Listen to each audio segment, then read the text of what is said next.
नमस्कार, स्वागत है आप सभी का सुजस सारांश की इस क्लास में। इस क्लास में हम पढ़ते हैं राजस्थान का करंट अफेयर्स, जिसका आधार होता है राजस्थान सरकार की सुजस पत्रिका। शुरुआत करते हैं हेडलाइंस के साथ। सबसे पहली जानकारी, मुख्यमंत्री ने भरतपुर में 21.08 करोड़ रुपए और जयपुर में 243.97 करोड़ रुपए के कार्यों का शिलान्यास लोकार्पण किया।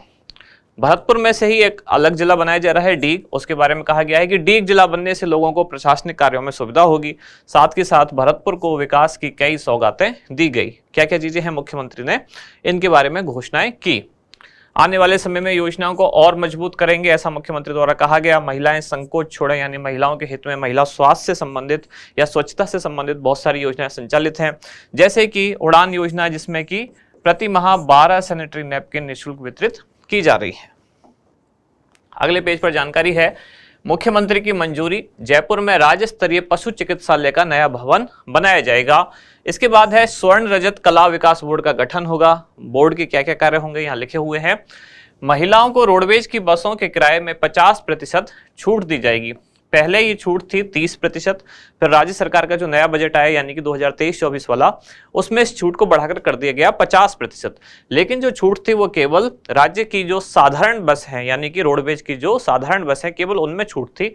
अब ये छूट लागू कर दी गई है सभी श्रेणी की जो बस हैं, चाहे डीलक्स हो, सुपर डीलक्स हो, वोल्वो एसी, यानी कि सारी जो भी बस हैं जो राजस्थान रोडवेज द्वारा संचालित हैं, अब उन सभी में महिलाओं को 50% तक छूट 50% छूट प्रदान की जाएगी।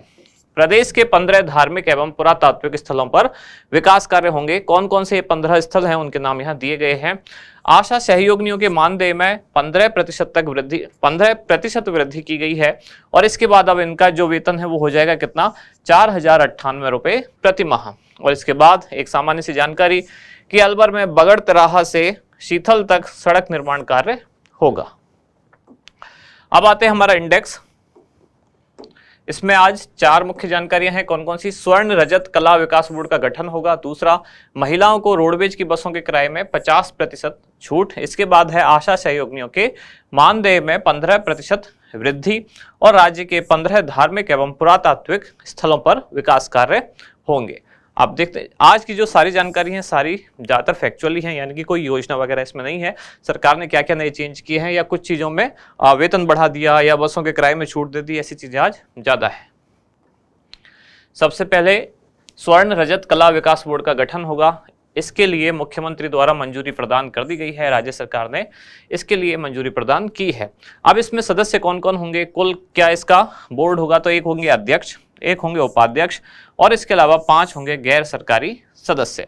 इस बोर्ड के कार्य क्या होंगे? तो जो स्वर्ण और रजत कला से जुड़े हुए व्यक्ति हैं, जो कलाकार हैं, उनकी कला समाज की सामाजिक एवं शैक्षणिक स्थिति, साथ ही उनकी समाज की आर्थिक जो स्थिति है उसको उसकी अभिवृद्धि संबंधी सुझाव ये बोर्ड देगा। यानी कि कुल मिलाकर इस समाज के जो लोग हैं जो स्वर्ण और रजत कला से जुड़े हुए हैं, उनकी सामाजिक, शैक्षणिक और आर्थिक परिस्थिति में एक तरह से सुधार लाना, और वो सुधार किस तरह लाया जाएगा इस संबंध में सुझाव दिए जाएंगे कि उनकी वर्तमान स्थिति क्या है और उसको कैसे सुधारा जा सकता है। आगे जानकारी है, रोजगार बढ़ाने के उपायों की अनुशंसा करना। रोजगार बढ़ेंगे अगर समाज के, तभी आर्थिक वृद्धि उनकी सुनिश्चित हो पाएगी। सामाजिक कुरीतियों के विरुद्ध उपायों की अभिशंसा करना कि अगर इन समाज में या इस तरह के लोगों में कुछ सामाजिक कुरीतियां, कुछ अंधविश्वास व्याप्त हैं तो उनको कैसे दूर किया जा सके। साथ ही समाज के जो परंपरागत व्यवसाय हैं उनमें नई तकनीक का उपयोग कैसे किया जा सके और नई तकनीक के उपयोग से उसको लाभदायक स्थिति में कैसे लाया जा सके, कि ऐसा ना हो पहले मैनुअल वर्क बहुत ज़्यादा है, टेक्नोलॉजी का यूज कम है, इससे क्या होता है एफर्ट्स ज़्यादा लगाने पड़ते हैं, तो जो बिजनेस है वो आर्थिक फायदे का सौदा कम रह जाता है उसमें, यानी कि लागत या टाइम ज़्यादा लगता है। अब नई तकनीक के उपयोग से इस धंधे को, इस बिजनेस को कैसे लाभदायक स्थिति में लाया जा सके, उसके भी ये सुझाव देगा। अगली जानकारी है, महिलाओं को रोडवेज बसों की किराए में 50% छूट। तो इसमें खास बात यह है कि अब ये सभी श्रेणी की बसों में लागू होगी। पहले केवल साधारण श्रेणी की बसों में छूट लागू थी। पहले भी मतलब कब? बजट आया जब 2023-24 का। इस बजट के आने से पहले ये छूट थी 30%, फिर बजट आने के बाद हो गई कितनी? 50%, लेकिन यहां तक भी जो छूट थी वो केवल साधारण श्रेणी की बसों में थी। अब ये छूट कर दी गई है सभी श्रेणी की बसों में और उनमें भी 50% छूट दी जाएगी महिलाओं को यात्रा करने पर। जो ये साधारण श्रेणी की बसों में 50% छूट थी, ये कब से लागू थी? 1 अप्रैल 2023 से। अगली जानकारी है आशा सहयोगिनियों के मानदेय में 15% वृद्धि। ये भी लागू हुआ है कब से? 1 अप्रैल 2023 से, और इसके लागू होने से राज्य की 55,816 आशा सहयोगिनियों के मानदेय में 15% वृद्धि की गई है। अब वृद्धि के बाद उनका नया वेतन है वो कितना हुआ? 4,098 रुपए प्रति माह। पहले कितना था? 3,564 रुपए। इसकी घोषणा भी कब की गई थी?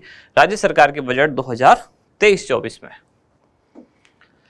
फिर अगली जानकारी है राज्य के 15 धार्मिक एवं पुरातात्विक स्थलों पर विकास कार्य होंगे। तो राज्य सरकार ने मंजूरी प्रदान की इस हेतु कि 10 इसमें कुल मंदिर हैं, 3 किले हैं और 2 अन्य कुछ महत्वपूर्ण स्मारक हैं, जहां कुल मिलाकर 50.4 करोड़ रुपए के वित्तीय प्रस्ताव को मंजूरी प्रदान की गई है, जिसके द्वारा ये विकासात्मक कार्य किए जाएंगे।